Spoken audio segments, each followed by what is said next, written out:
खुद से microscope design किया था अपने दिमाग से, इसलिए आप भी अपना दिमाग लगाइए और नई नई डिस्कवरीज, नई नई पढ़ाई करो, नया नया टेक्नोलॉजी बनाओ यार, हमारा भी थोड़ा नाम रोशन हो कि हमारे बच्चे कुछ कर रहे हैं, राइट?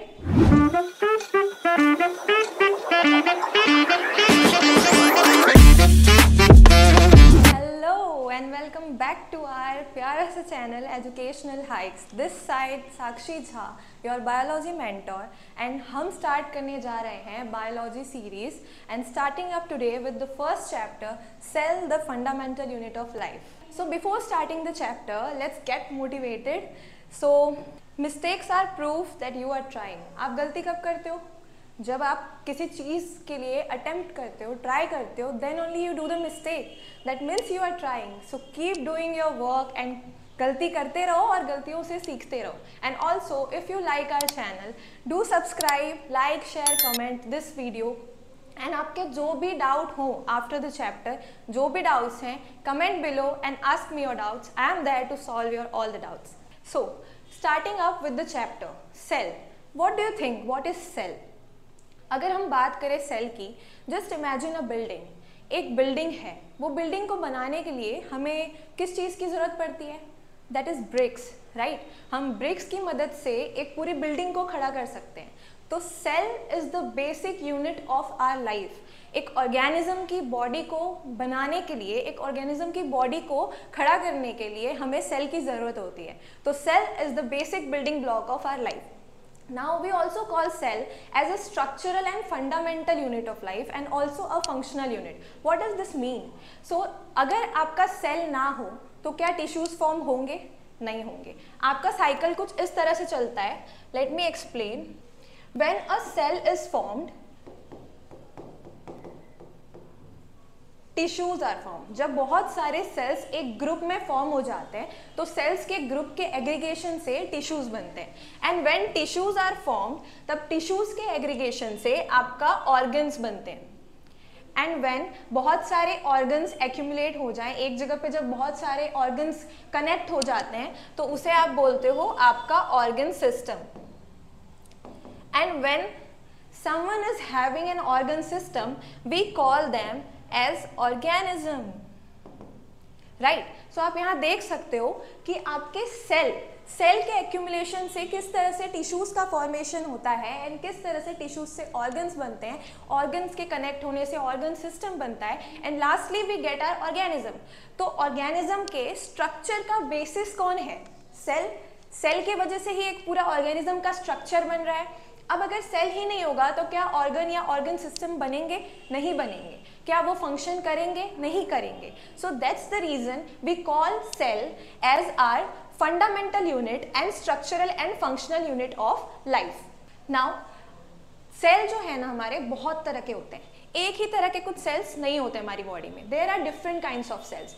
सेल्स में vary in size and shape. Size की अगर बात करें तो सेल्स बहुत छोटे भी हो सकते हैं, बहुत बड़े भी हो सकते हैं। अगर वर्ल्ड्स स्मॉलेस्ट सेल की मैं बात करूं, that is mycoplasma. Mycoplasma is the smallest cell existing on this earth. And if largest cell की हम बात करें तो ऑस्ट्रिच एग। ऑस्ट्रिच सबने देखा है, राइट? ऑस्ट्रेलिया एंड घने रोड्स वगैरह पे आप देखते हो कोई वीडियोस या मूवीज में जहाँ पे ऑस्ट्रिच चल रहे होते हैं। That ostrich egg cell is the largest cell in this earth. Okay, अब अगर हम शेप की बात करें तो सेल्स जो है ना उनके शेप चेंज भी हो सकते हैं एंड नॉन चेंजेबल भी हो सकते हैं। अगर हम बात करें एमीबा की, एमीबा शेप चेंज करता है, राइट? एमीबा का स्ट्रक्चर आप सबने देखा है।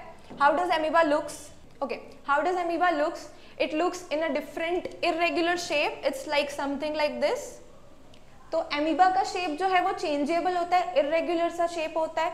तो एमीबा सेल जो है वो आपका शेप चेंज कर सकता है। वेयरएज हम अगर बात करें आरबीसीज की, red blood cells, red blood cells का शेप आपने देखा होगा, it's always in a Oval और राउंड शेप, राइट? तो क्या कभी आरबीसी की शेप हम चेंज करते देखते हैं? नहीं। तो RBC comes under the cell which does not change their shape. अब अगर हम सेल के टाइप्स की बात करें with the respect of organisms, तो दो तरह के ऑर्गेनिजम्स होते हैं, unicellular and multicellular. What does unicellular means? Uni मतलब one, the organisms who consist only one cells, right? And example क्या है unicellular organism के? Your bacterias, tiny friends. आपके जो छोटे छोटे बैक्टीरियाज होते हैं जिनसे अभी आप बारिश वगैरह में बड़े बीमार से पड़ रहे हो, वो आपके यूनिसेल्युलर ऑर्गेनिज्म में आते हैं। एंड इफ मल्टीसेल्युलर की बात करें तो animals, do we come under animals? नहीं मैम, हम तो इंसान हैं। अरे हम भी जानवरों में आ रहे हैं यार, हरकतें तो ऐसी करते हैं, ठीक है। तो मल्टी सेल्यूलर ऑर्गेनिज्म के एग्जाम्पल्स हैं एनिमल्स, ह्यूमंस। हम बहुत सारे सेल से बने हैं, हम एक सिंगल सेल से नहीं बनते, हमारी बॉडी मल्टीपल सेल से फॉर्म हुई है। एंड अब जो ये सेल है वो आया कहाँ से है? अलग अलग लैटिन ग्रीक वर्ड्स वगैरह हम पढ़ते हैं थ्रू आउट आवर एजुकेशन। तो सेल जो है एक लैटिन वर्ड से आया है जिसका मतलब होता है लिटिल रूम, एक छोटा सा कमरा। अब ये क्या लॉजिक है, ये अभी आपको आगे सेल की डिस्कवरी में प्रॉपरली समझ आ जाएगी। Now going on to the next topic, discovery of cell. Cell कैसे डिस्कवर हुई? तो हमारे एक रॉबर्ट हुक जी थे, ठीक है, एक साइंटिस्ट थे बड़े फेमस रॉबर्ट हुक। उन्होंने क्या किया ना, उन्होंने एक कॉर्क सेल लिया। क्या लिया? Cork cell. अब कॉर्क क्या होता है? ये आप पेड़ का इमेज देख पा रहे हैं, इसकी जो ये छाल होती है ना, इसे इंग्लिश में हम कॉर्क बोलते हैं, ठीक है। इसकी छाल का उन्होंने सेल लिया, ओके। अब वो कॉर्क सेल को उन्होंने अपने सेल्फ मेड माइक्रोस्कोप पे ऑब्जर्व किया। अब वहाँ पे क्या हुआ? सेल्फ मेड माइक्रोस्कोप पे जब उन्होंने इस कॉर्क सेल को ऑब्जर्व किया तो वहाँ पे उन्हें कुछ इस तरह का सेल का स्ट्रक्चर दिखा। आप देख सकते हैं इमेज में, कुछ इस तरह का स्ट्रक्चर दिखा। अब आप अगर ध्यान से देखें तो ये स्ट्रक्चर आपको कुछ इस तरह का लग रहा है, राइट? एम आई राइट? ये है आपका हनीकॉम्ब, मधुमक्खी का छत्ता, जहाँ से मीठा मीठा टेस्टी सा शहद निकलता है आपका, आप बड़े चाव से खाते हैं, राइट? तो ये जो सेल का स्ट्रक्चर था, कॉर्क सेल का स्ट्रक्चर, वो उन्हें इस हनीकॉम्ब के स्ट्रक्चर की तरह दिख रहा था। तो रॉबर्ट हुक ने सेल की डिस्कवरी की थी 1665 में with the use of slice of cork, okay. Cork cell की स्लाइस लेके और under the self made microscope. अब 1665 का समय क्या लग रहा है? उस वक्त इतनी एडवांस टेक्नोलॉजीज होंगी, इतनी एडवांस माइक्रोस्कोप सिस्टम्स अवेलेबल होंगे? नहीं होंगे। तो उस वक्त हमारे रॉबर्ट हुक जी ने खुद से माइक्रोस्कोप डिजाइन किया था अपने दिमाग से। इसलिए आप भी अपना दिमाग लगाइए और नई नई डिस्कवरीज, नई नई पढ़ाई करो, नया नया टेक्नोलॉजी बनाओ यार, हमारा भी थोड़ा नाम रोशन हो कि हमारे बच्चे कुछ कर रहे हैं, राइट? सो उन्होंने सेल्फ डिजाइन माइक्रोस्कोप में कॉर्क सेल को ऑब्जर्व किया। अब जब उन्होंने कॉर्क सेल ऑब्जर्व किया तो उन्हें क्या दिखा? हनीकॉम्ब स्ट्रक्चर, हनीकॉम्ब की तरह उन्हें एक स्ट्रक्चर दिखा था and he called that structure cell. अब उसे उन्होंने सेल ही क्यों दिया? सेल का मतलब हमने जाना कि लैटिन में होता है स्मॉल लिटिल रूम्स, राइट? तो आप देख सकते हो यहाँ छोटे छोटे कमरों की तरह लग रही है आपको, छोटे छोटे रूम्स बने हुए हैं, लिटिल कंपार्टमेंट्स, राइट? तो इन छोटे छोटे कंपार्टमेंट्स की वजह से उन्होंने इसका नाम दिया सेल, क्योंकि सेल का मतलब होता है लिटिल रूम्स, ओके। अब यहाँ आप देख सकते हैं हमने जैसे कि बात की कि सेल जो है वो डिफरेंट शेप और साइज में आता है। तो यहाँ आप देख सकते हैं bone cell, blood cell, nerve cell, अलग अलग तरह के बॉडी सेल्स प्रेजेंट है एंड हर एक सेल का स्ट्रक्चर और शेप और साइज आप देखो डिफरेंट है। No one is similar to one and another, okay. हर एक सेल्स का साइज आपका डिफरेंट होता है एंड ये है हमारे रॉबर्ट हुक जी महाराज, ठीक है। यही थे वो महान अनुभव जिनके बदौलत आप ये अभी पूरा चैप्टर पढ़ने जा रहे हो। इन्हीं की वजह से ये सेल की डिस्कवरी हुई थी, ओके। अब कुछ डिस्कवरीज पे अगर हम गए हैं तो कुछ डिस्कवरीज की लिस्ट की बात कर लेते हैं। तो सबसे पहले थ्रू आउट द ईयर 1665 में रॉबर्ट हुक ने सेल की डिस्कवरी की थी with a self design microscope. अब वन थिंग स्टूडेंट्स, जो हमारा कॉर्क सेल था, अब पेड़ की छाल, बाहर का रफ सरफेस होता है, ठीक है, उसका growth, development and cell division से कोई लेना देना नहीं है। तो वो जो हमारा कॉर्क सेल था that was the dead cell, yes that was the dead cell.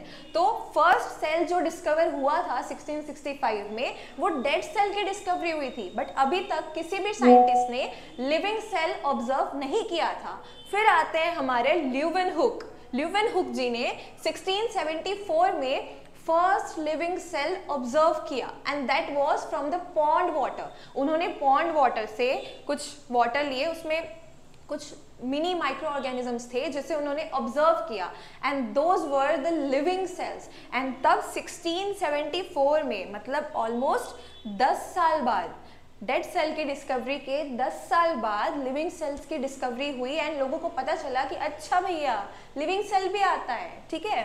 Then 1831 में, after almost 50-60 years, Robert brown आए, ठीक है। एंड रॉबर्ट ब्राउन ने न्यूक्लियस की डिस्कवरी की। अब आप सोचोगे मैम न्यूक्लियस क्या होता है, तो सेल के अंदर सेंटर में एक पार्ट होता है जिसे हम न्यूक्लियस कहते हैं। उन सब के बारे में अभी आगे पढ़ेंगे हम, ठीक है।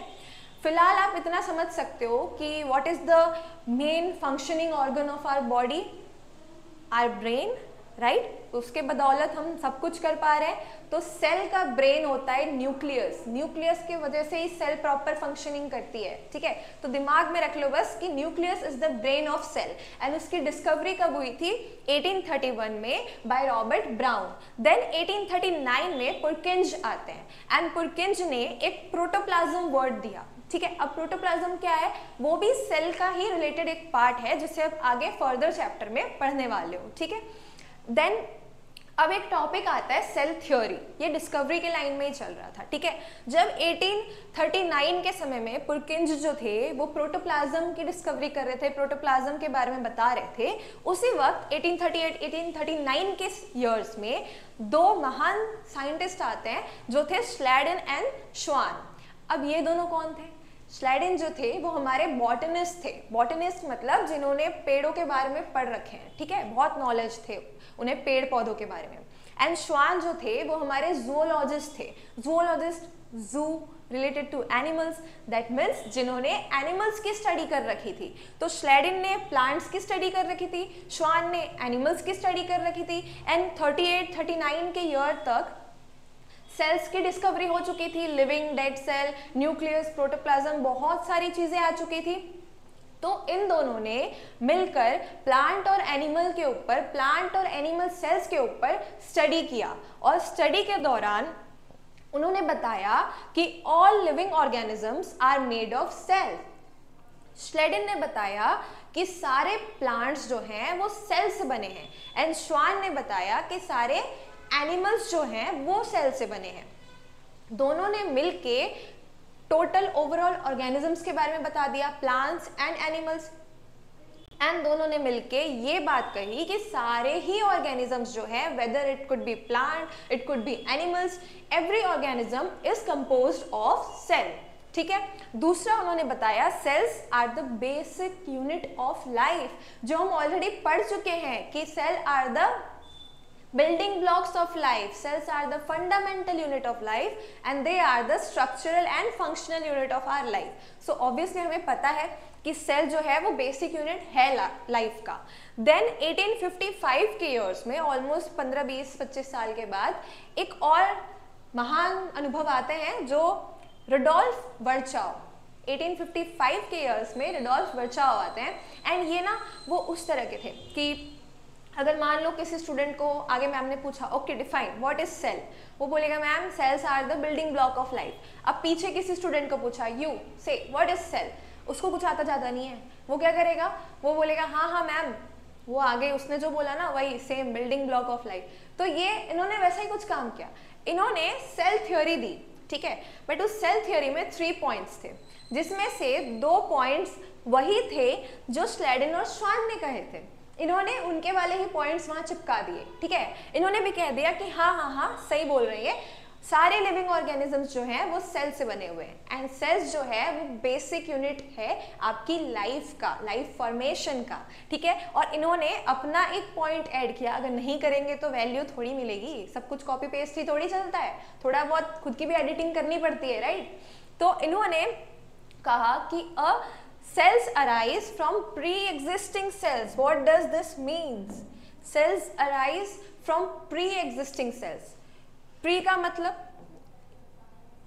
okay, let's say ये आपका एक सेल है, ठीक है। अब ये सेल किससे बन के आया होगा, प्रीवियसली किसी से बना होगा, राइट। वो किससे बन के आया होगा, उसके पहले किसी से बना होगा, राइट। हमने पढ़ा है कि एक सेल जो होता है ना वो डिवाइड करता है, ठीक है। मान लीजिए आपका एक सेल है, वो डिवाइड करेगा, 2 सेल्स में, ठीक है। अब ये दोनों सेल्स सिंगली अपना पर्टिकुलर डिवीजन करेंगे, ये फिर से 2 सेल्स में डिवाइड होगा, एंड आपका ये जो है ये भी 2 सेल्स में डिवाइड होगा, एंड सो ऑन, ये भी आपके 2-2 सेल्स में डिवाइड होते रहेंगे। अब हो क्या रहा है, आप अगर देखो तो आपके ये जो जनरेशन के सेल्स हैं वो प्रीवियस जनरेशन से बन के आए हैं, राइट, ये प्रीवियस जनरेशन से बन के आए हैं। अब इस जनरेशन के जो सेल हैं वो प्रीवियस जनरेशन से बन के आए हैं। सिमिलरली ये जो है वो प्रीवियस जनरेशन से, प्री एग्जिस्टिंग सेल से बन के आया है। तो इन्होंने वही बात कही कि जो सेल्स हैं वो आपके प्री एग्जिस्टिंग सेल से ही बन के आते हैं। दैट मीन्स आपका जो सेल है वो उसके पिछले सेल, प्री एग्जिस्टिंग, प्री मतलब प्रीवियसली, ठीक है, और एग्जिस्टिंग मतलब एग्जिस्ट करना, उसका होना, तो पहले से जो सेल था उसी से आपका नया सेल बन के आता है। दैट मीन्स यहाँ पे सेल डिविजन की बात हो रही है। अब अगर मैं बात करूं मेरी, मैं कहाँ से आई हूँ, I am born from my mother, will I say that I am born from my daughter? No. So similarly cells भी जो है अपने प्री एग्जिस्टिंग सेल्स से फॉर्म होके आते हैं। Do you get it? Okay. अब 1940 का समय आया, ये तो आपकी सेल थ्योरी आ गई। सेल थ्योरी में किसका हाथ था? स्लेडिन, श्वान एंड बर्चाउ, तीनों ने मिलकर सेल थ्योरी दी, एंड उसमें 3 पॉइंट्स कहे गए। पहला, all living organisms are made of cells. दूसरा, cells are the basic unit of life. And तीसरा कि all cells arise from pre existing cells, previous cells से नए सेल्स बनते हैं। देन 1940 का समय आया जब आपके इलेक्ट्रॉन माइक्रोस्कोप की डिस्कवरी हुई। अब तक हमारे रॉबर्ट हुक ने जो सेल की डिस्कवरी की थी वो सेल्फ मेड माइक्रोस्कोप से की थी। पुराना समय चल रहा था तो इतने एडवांस लेवल के माइक्रोस्कोप नहीं थे, जिस वजह से डिटेल स्टडी नहीं हो पा रही थी हमारी, राइट, हम ऊपर ऊपर से स्टडी कर रहे थे। अब इलेक्ट्रॉन माइक्रोस्कोप की डिस्कवरी हो गई, दैट मीन्स अब सेल की स्टडी जो है एडवांस लेवल पे हो सकती है। हम सेल के एक एक फीचर, एक एक ऑर्गन्स, एक एक पार्ट्स की स्टडी कर सकते हैं। So here starting up with cell parts, but before that let me tell you how many topic do we have to do today. Okay, so आज के इस लेक्चर में जो हम कवर करने वाले हैं दैट विल बी सेल। हमने देख लिया क्या होता है सेल डिस्कवरी, कैसे डिस्कवर हुआ और कौन कौन सी और भी डिस्कवरीज हुई। उसके बाद हम अब पढ़ेंगे पार्ट्स ऑफ सेल। तो सेल के पार्ट्स जो हैं वो बेसिकली 5 तरह के होते हैं। आपकी उंगलियां, ठीक है, 5 इंद्रियां, 5 तत्व होते हैं इस धरती पर, राइट। तो 5 पार्ट्स होते हैं सेल के जिसे हम पढ़ेंगे, that is cell wall, cell membrane, cytoplasm, nucleus and cell organelles. अब ये ऑर्गेनेलिस क्या होता है मैम? आपकी बॉडी में ऑर्गन्स होते हैं, right, heart, lungs, brain, kidney, liver, बहुत सारे ऑर्गन्स हैं। तो सेल भी तो लिविंग है ना, उसके पास उसके ऑर्गन्स नहीं होंगे, तो हम सेल के ऑर्गन्स को थोड़ा स्टाइलिश वे में बोलते हैं ऑर्गेनेलिस, ठीक है। तो सेल ऑर्गेनेलिस मतलब सेल के ऑर्गन्स की स्टडी, ठीक है। तो ये बेसिक 5 पार्ट्स होंगे जिनके बारे में हम पढ़ेंगे। अब सेल के ऑर्गेनेलिस के बारे में जब हम पढ़ेंगे तो वो जो है वो फिर से 6 टाइप्स के, कौन कौन से? Endoplasmic reticulum, Golgi apparatus, mitochondria, plastids, vacuoles and lysosomes. ये 6 पार्ट्स के बारे में हम पढ़ने वाले हैं सेल ऑर्गेनेलिस में, ठीक है। एंड लास्टली हम एक टॉपिक देखेंगे cell division, cell reproduction we can also say, and it is also called as cell division. So let's start with parts of cell. There are 5 parts of cells which we are going to study today. Okay, so the very first part, are you motivated? नींद आ रही है तो पानी P low, नींद को भगा लो बिल्कुल से, ठीक है। Cell membrane, first part of the cell is cell membrane. Okay, before that let me tell you one thing. अब अगर हम सेल की बात करें तो 2 तरह के सेल्स पाए जाते हैं, प्लांट सेल, एनिमल सेल। अब आप बोलोगे मैम आपने तो यूनिसेल्यूलर, मल्टीसेल्यूलर बताया था, राइट। तो वो यूनिसेल्यूलर और मल्टीसेल्यूलर आपके ऑर्गेनिजम्स के टाइप थे कि 2 तरह के ऑर्गेनिज्म होते हैं, that is unicellular and multicellular with a single cell और मल्टीपल सेल। बट जब सेल्स के बेसिस पे हम सेल्स के टाइप्स की बात करें तो 2 तरह के होते हैं, one is plant cell and second is animal cell, ठीक है। 2 तरह के होते हैं, प्लांट एंड एनिमल सेल। अब अगर इस प्लांट और एनिमल सेल की हम बात करें तो मान लीजिए ये आपका एक प्लांट सेल है, ठीक है, and this is your animal cell. Okay, अब एक स्टोरी सुनते हैं। अब हमारे पास है सल्लू भाई, ठीक है, सल्लू भाई कौन? अरे सलमान खान, ठीक है, और हमारे पास है हमारे मोदी जी, ठीक है, Narendra Modi, prime minister of India, ठीक है। अब अगर मैं सिक्योरिटी की बात करूं, बॉडीगार्ड्स, डोले शोले, ठीक है, तो किसके पास ज्यादा बॉडीगार्ड्स होंगे? सलमान खान के पास या नरेंद्र मोदी जी के पास? बताओ बताओ। ऑब्वियसली मोदी जी के पास। सलमान खान के पास भी सिक्योरिटी होगी, बट मान लो उनके पास 2, 3, 4, 5 बॉडीगार्ड होंगे, बट अगर हम मोदी जी की बात करें तो उनके पास तो 10, 12, 15, 20 हो सकते हैं आराम से बॉडीगार्ड्स। दैट मीन्स ह्यूमन के हिसाब से, उसके ओहदे के हिसाब से लेवल ऑफ सिक्योरिटी डिसाइड हो रही है, उस पर कितना खतरा है, उस खतरे के बेसिस पे वो कितनी बड़ी शख्सियत है, उसके बेसिस पे सिक्योरिटी डिसाइड हो रही है। तो अगर हम प्लांट और एनिमल सेल्स की बात करें तो उनमें भी बहुत सारे फैक्टर्स को कंसिडर करके सिक्योरिटी लेवल डिसाइड हो रहा है।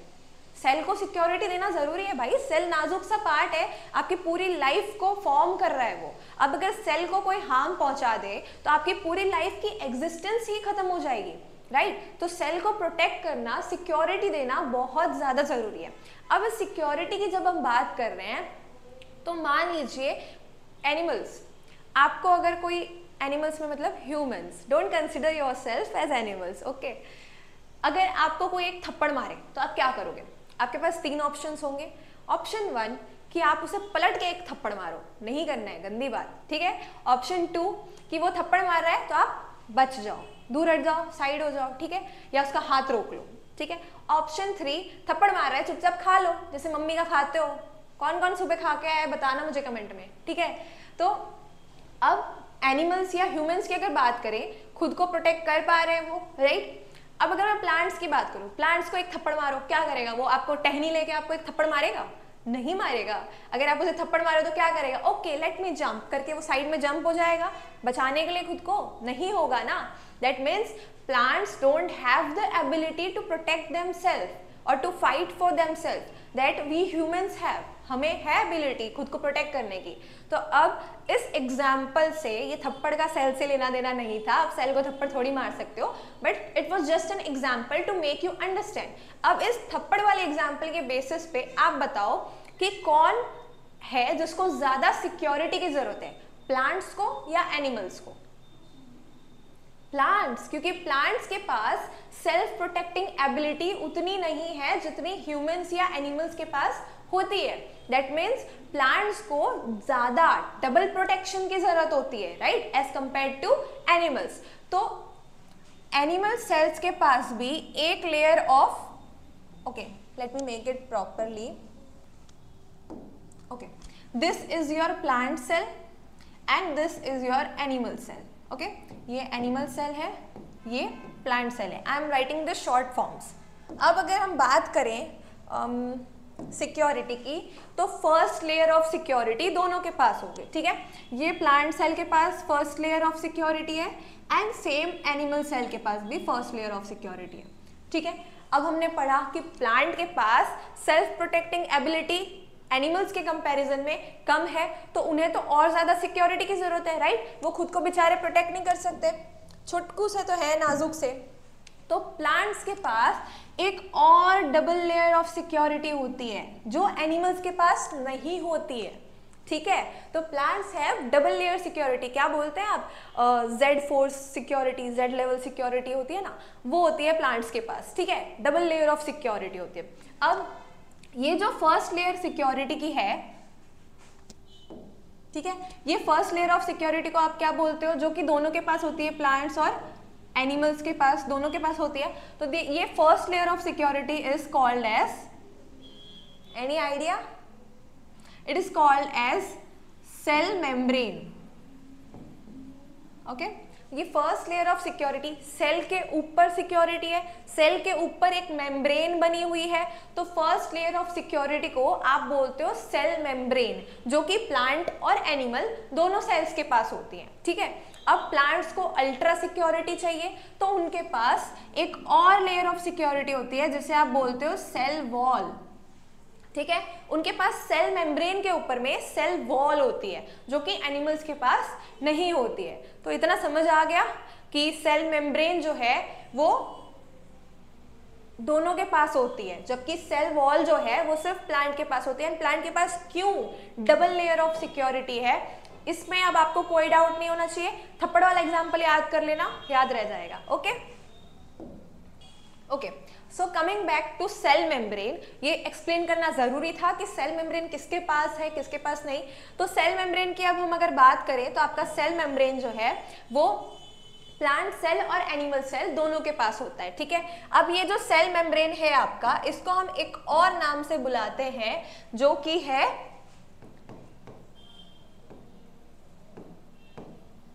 Plasma membrane. ठीक है, आपके सेल मेम्ब्रेन को आप प्लाज्मा मेम्ब्रेन भी बोलते हो। अब सेल मेम्ब्रेन क्या है, कैसा होता है, लेट्स सी। दिख रहा है क्या है ये, एक बलून। ठीक है, बलून में पानी भरा हुआ है। ओके, अब जब भी सेल मेम्ब्रेन को याद करना हो ना, तो सेल मेम्ब्रेन को याद करते वक्त आप याद कर लेना पानी से भरा हुआ एक बलून। ठीक है, क्यों, लेट्स सी। पानी अगर किसी बलून में भर दोगे तो क्या होता है, जो भी पानी का कंटेंट है वो कंटेंट क्या होता है, बलून के अंदर स्टोर हो जाता है, राइट, कैप्चर्ड हो जाता है, कंट्रोल रहता है बलून के अंदर में, सेफली जमा हो जाता है, राइट। दूसरा, बलून जो है वो एक पतली सी कवरिंग बना लेती है उस पानी के ऊपर। अंदर पानी भरा हुआ है, उस पानी के ऊपर में क्या किया है, बलून ने एक पतली सी कवरिंग बना ली है। अब अगर ये बलून को आप ऐसे प्रेस करो, या होली वाले बलून्स होते हैं हाथ में लेके ऐसे प्रेस करो या पुश करो, तो क्या होगा, आपको एकदम गुलू गुलू टाइप सा फील होगा, राइट। वो एकदम सॉफ्ट है, फ्लेक्सिबल है, फोल्डेबल होता है, फ्लेक्सिबल होता है, राइट। तो वो बलून को एग्जाम्पल को याद करके आप सेल मेम्ब्रेन को समझ सकते हो कि सेल मेम्ब्रेन कुछ इसी तरह का होता है। ठीक है, तो यहाँ आप देख सकते हो कि बलून की लेयर कैसी होती है, पतली सी, थिन। तो सेल मेम्ब्रेन भी आपकी थिन होती है। अब बलून कैसा था, इलास्टिक सा, जैसे प्रेस करो, अगर क्या बलून हमेशा गोल ही रहता है, अगर मान लो ऊपर से मैं बलून को दबा रही हूँ तो क्या होगा, ऊपर से पतला हो जाएगा या नीचे से कुछ इस तरह से फूल जाएगा, राइट। तो शेप चेंज होता है, इलास्टिक लाइक फ्लेक्सिबिलिटी होती है। तो आपका सेल मेम्ब्रेन भी जो है वो फ्लेक्सिबल एंड इलास्टिक लाइक होता है। अब ये जो सेल मेम्ब्रेन है, आपके सेल्स जैसे डेड सेल हो सकते हैं, लिविंग सेल हो सकता है, वैसे सेल के पार्ट्स भी डेड और लिविंग हो सकते हैं। तो आपका सेल मेम्ब्रेन जो है वो आपका लिविंग होता है, लिविंग सेल मेम्ब्रेन पार्ट होता है। ठीक है, एंड आउटर मोस्ट कवरिंग होती है। अब मैं आउटर मोस्ट कवरिंग क्यों बोल रही हूँ, क्योंकि आप बोलोगे मैम प्लांट सेल में तो आपने बोला था सेल मेम्ब्रेन होती है और सेल मेम्ब्रेन के ऊपर सेल वॉल होता है, तो प्लांट सेल में तो outer most covering cell wall हुई। बट बेटा अगर एनिमल सेल्स की बात करें तो ये एनिमल सेल है, उसके ऊपर सेल मेम्ब्रेन होता है, सेल वॉल तो नहीं होती है। तो एनिमल सेल्स में तो outer most covering cell membrane ही हुई, राइट। तो इसलिए हम सेल मेम्ब्रेन को आउटर मोस्ट कवरिंग बोलते हैं, क्योंकि एनिमल्स के कंडीशन में सेल मेम्ब्रेन ही आउटर मोस्ट पार्ट होती है। ठीक है, तो it's outer most covering. Then अभी हमने जैसे बोला बलून क्या करता है, अंदर पानी को पूरा भर के जमा रखता है। तो ये क्या करता है, holds the cell content. Cell के अंदर जो भी कंटेंट भरे हुए हैं, जो भी ऑर्गेनेलिस, जो भी फ्लूइड, लिक्विड, गैसेस जो भी सेल में भरे हुए हैं, उन सब को होल्ड करके रखता है अंदर, मतलब सेल के बाहर नहीं जाने देता। कौन, plasma membrane, outer most covering. Then अब ये जो प्लाज्मा मेम्ब्रेन है, मान लो ये आपका सेल है, ठीक है, and this is your plasma membrane. अब सेल के अंदर तो बहुत सारे कंटेंट्स भरे हुए होंगे, बहुत सारी ऑर्गेनेलिस होंगी, राइट। वैसे ही बाहर के एनवायरनमेंट में, सेल के बाहर, वहां भी बहुत सारे कंटेंट भरे होंगे। अब अगर कुछ प्रोटेक्टिव लेयर ना हो, कुछ डोर लाइक ना हो, मान लो आपका घर है, आपके घर के गेट पे मम्मी खड़ी है, ठीक है। अब मम्मी क्या बाहर से किसी को भी अंदर आने देगी है? अब मान लो कोई अनजान आदमी आ रहा है और बोलेगा अरे हटो हटो मुझे अंदर आना है, आपकी मम्मी अंदर आने देगी?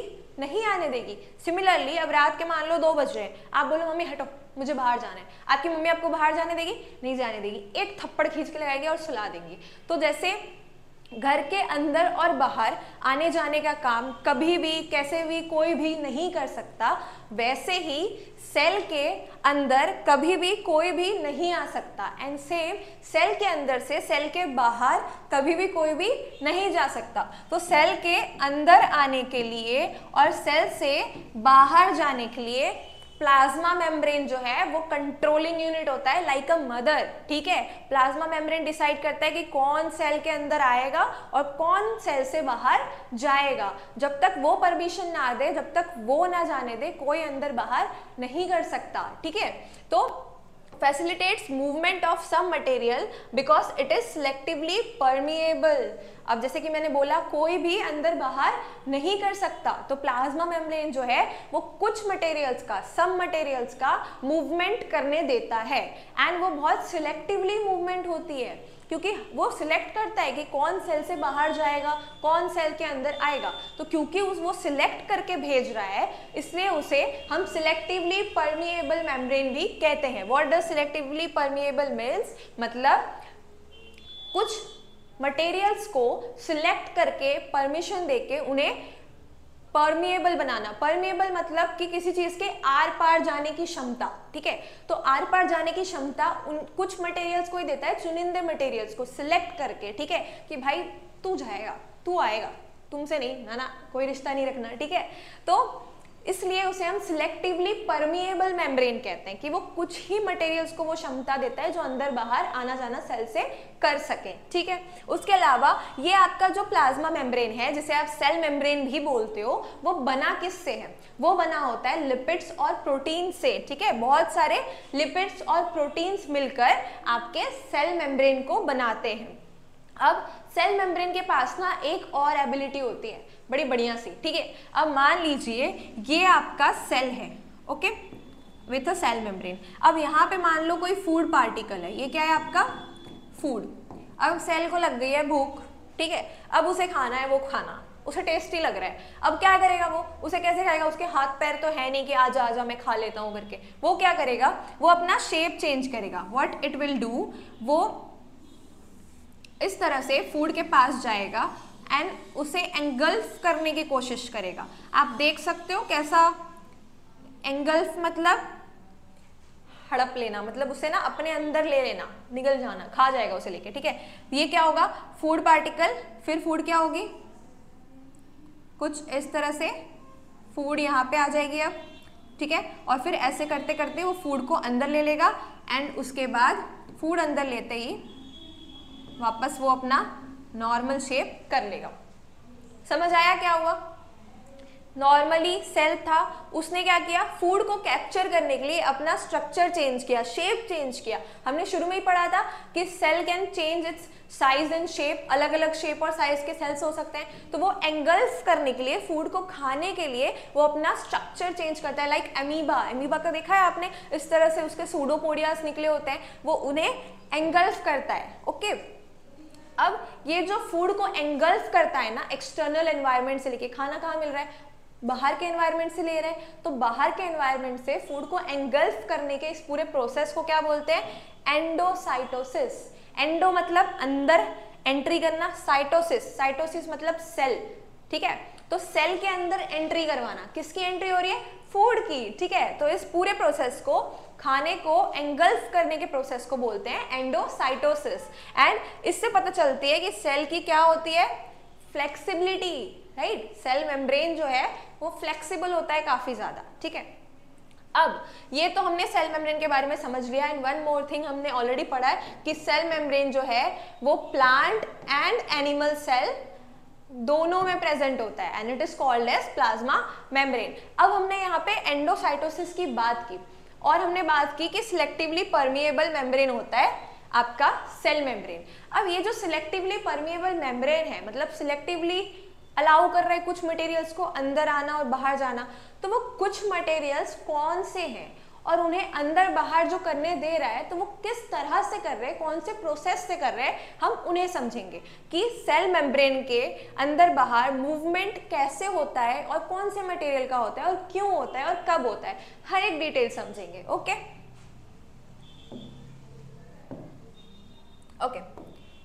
Coming to movement across cell membrane. अब इस सेल मेम्ब्रेन के आर पार मूवमेंट कैसे हो रहा है? तो ये मूवमेंट जो है वो दो प्रोसेस से हो रहा है। फर्स्ट इज डिफ्यूजन, ठीक है, एंड दूसरा जो प्रोसेस है वो डिफ्यूजन का ही टाइप है, विच इज कॉल्ड ऑस्मोसिस। अब मैम डिफ्यूजन, ऑस्मोसिस क्या है, ये सब मैम है, सब क्लियर हो जाएगा अभी। ओके, डिफ्यूजन क्या होता है? अब मान लो आपके पास 10 चॉकलेट है, ठीक है, और आपके पास आपका कोई दोस्त आ जाए, उसके पास एक ही चॉकलेट है, आप क्या करोगे? उसे चॉकलेट दोगे या नहीं दोगे? अब जितने भी नौटंकीबाज होंगे ना वो सब बोलेंगे हम तो नहीं देंगे, बट कुछ होते हैं यार दोस्ती यारी, मैंने इसलिए भाई बहन का नाम नहीं लिया क्योंकि भाई बहन को तो आप नहीं दोगे, ठीक है, बट दोस्तों में तो हम बांट सकते हैं, ठीक है। तो अगर आपके पास 10 चॉकलेट है और दोस्तों के पास 1 या 2 है, तो आप क्या करोगे? उन्हें 1-2 चॉकलेट दे दोगे, मतलब आपके पास ज्यादा हाई अमाउंट है चॉकलेट का, राइट, आपके पास चॉकलेट का हाई अमाउंट है। So what will you do? High amount है आपके पास चॉकलेट का, आपके दोस्त के पास लो अमाउंट है चॉकलेट का, कम नंबर ऑफ चॉकलेट है, तो आप अपने पास से हाई अमाउंट से दोस्त को दे दोगे जिसके पास कम नंबर ऑफ चॉकलेट है, लो नंबर्स ऑफ चॉकलेट है। तो बस डिफ्यूजन भी वही हमारी तरह दानवीर कर्ण है, ठीक है, डिफ्यूजन भी आपका हमारी तरह अच्छा इंसान है। वो क्या करता है, जब भी उसके पास कोई भी चीज हाई कंसंट्रेशन में होती है, concentration in the sense high amount में होती है, तो वो उस हाई अमाउंट की चीजों को लो अमाउंट के पास भेजने लगता है, ठीक है। जब भी उसके पास कोई चीज हाई कंसंट्रेशन में होती है तो वो इन चीजों को लो कंसंट्रेशन वाले एरिया में भेज देता है। समझ आया? तो डिफ्यूजन बस एक स्पॉन्टेनियस प्रोसेस है। स्पॉन्टेनियस मतलब रैंडमली हो रहा है, कोई प्री प्लान करके नहीं हो रहा है कि ओके अब करना है, अब भेजना है, ठीक है, ऐसा नहीं। It's a spontaneous process, suddenly randomly कभी भी होता है, ठीक है। एंड उसमें क्या होता है, मटेरियल्स का मूवमेंट होता है, कहाँ से? हाई कंसंट्रेशन वाले एरिया से लो कंसंट्रेशन वाले एरिया तक, ठीक है।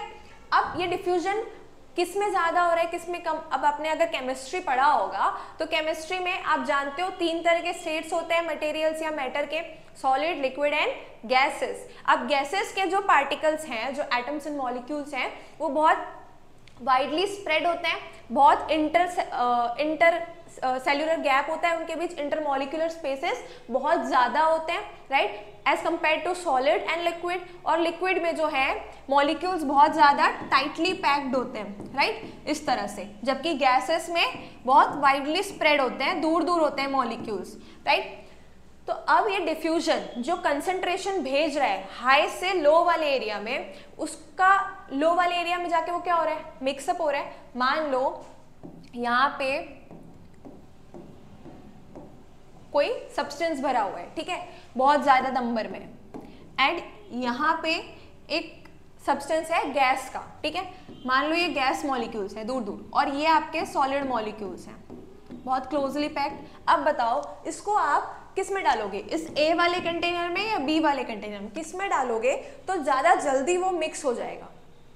ऑब्वियसली इसे अगर आप ए कंटेनर में डालोगे तो ज्यादा जल्दी मिक्स होगा। क्यों? क्योंकि ए कंटेनर के मॉलिक्यूल्स के बीच में आप देख सकते हो बहुत ज्यादा स्पेसेस हैं, जबकि बी कंटेनर के मॉलिक्यूल्स के बीच में स्पेस नहीं है, ठीक है।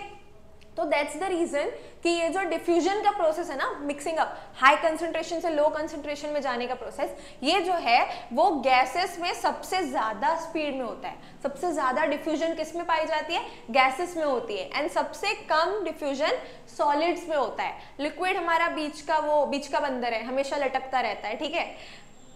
अब अगर बात करें, ये तो हमने देख लिया डिफ्यूजन होता क्या है, स्पॉन्टेनियस प्रोसेस है, हाई कंसंट्रेशन से लो कंसंट्रेशन में मटेरियल्स या मॉलिक्यूल्स का ट्रांसफर हो रहा है। हमने ये भी देख लिया कि कितनी स्पीड से हो रहा है, रेट ऑफ डिफ्यूजन, रेट कैसी है, गैसेस में सबसे ज्यादा हो रही है, सॉलिड्स में सबसे कम डिफ्यूजन हो रही है। अब किस में होती किस में diffusion?